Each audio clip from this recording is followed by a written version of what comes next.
Most of us don't wake up gently to the light at sunrise. We wake up from alarms. Before the sun has really said anything, our phones do. We have schedules, responsibilities, messages waiting before we're fully awake. Light does allow us to see, but that's just one of its jobs. Light is one of the strongest signals your body uses to understand not just that it exists, but when to exist.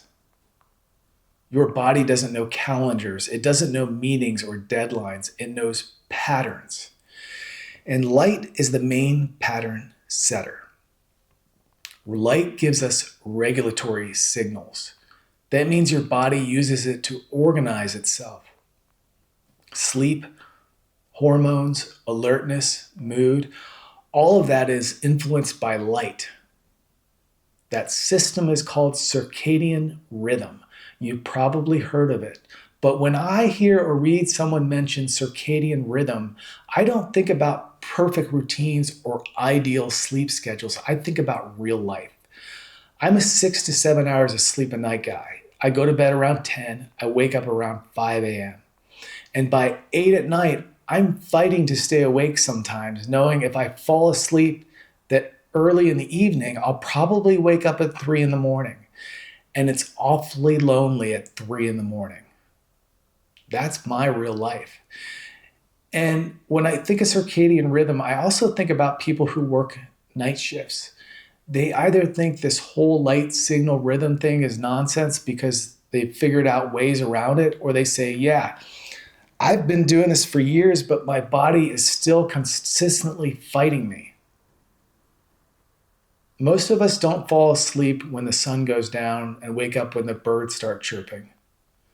That's not reality, but your body still keeps asking the same quiet question.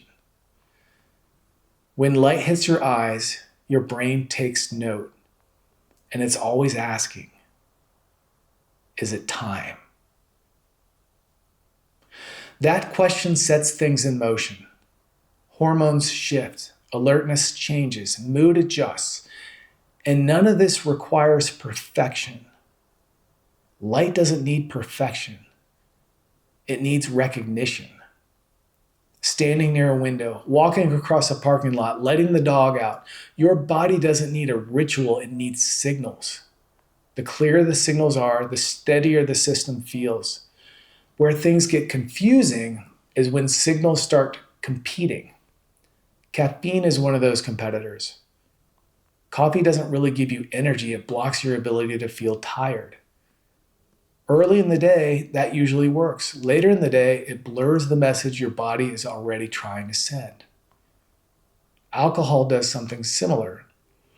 It feels calming. It can feel like it helps you sleep, but underneath it fragments the rhythm. Your body rests, but your brain doesn't fully settle. Late night stress eating sends another message. Food tells your body something is still happening, still active, still alert, even when the lights are low. It's signals stacked up on top of signals. Light is trying to be the reference point. On the other hand, movement helps light signal because it reinforces timing. Even a simple evening walk outside says, yes, this moment is real. This is the time we're in. Your eyes are sensitive to rhythm, to shifts, to patterns over time. That's called temporal contrast. When timing makes sense, your brain relaxes. It doesn't have to solve anything. It can predict what comes next. The body doesn't need strict rules. It needs fewer mixed messages. Some days the signals line up. Some days they don't.